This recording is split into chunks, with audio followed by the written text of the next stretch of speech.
is really interesting for me. I'm now driving the SLS GT.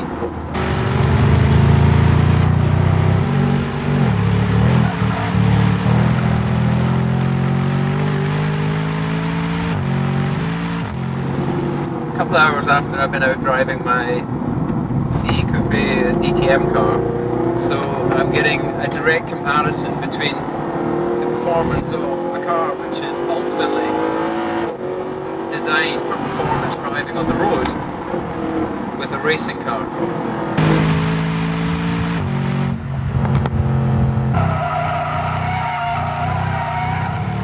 You know, this car is an upgraded version of the SLS, and that doesn't mean it's a better car, of course not. It's got all of the characteristics that has made the SLS loved around the world for its sporty performance.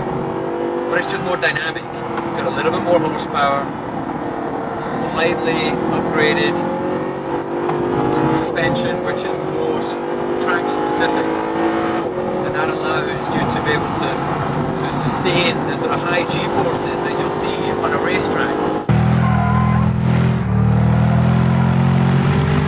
The SLS AMG GT also features an optimised transmission with faster reaction times in manual mode, which makes the car even more agile and fun to drive. What is impressive about this car, and it's got balance, it's got performance, it's got acceleration. Look at that fantastic engine, listen to that. Absolutely brilliant.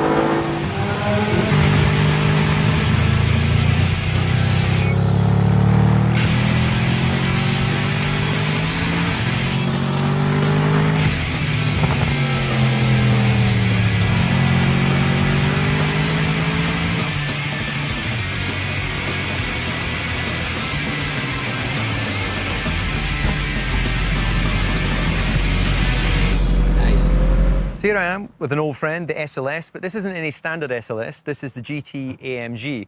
Now you might say, well, what's different? Well, right from the back here, you'll notice that the inlay to the lights is black, and this is something that's carried through the theme of the whole car, the front light cluster as well. Different wheels, carbon ceramic brakes, of course. Moving into the cabin, you can see that this red stitching is applied throughout the whole cockpit, and also there's again this black accent on the air conditioning vents and on the centre of the steering. Just having driven the car out on the Nürburgring, it's just a more dynamic drive than you would have from your standard SLS. That doesn't mean it lacks any of the around-town performance that you would hope to have from Mercedes-Benz, but when you just ask that little bit more of the car under braking and on turning, the upgraded suspension can deliver that. Now, moving forward, you can see again this black accent that's being carried, which will absolutely make it stand out from the standard SLS.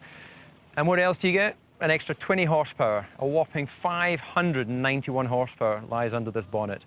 So all in all, not a better car, just that little bit more responsive and truly unique SLS.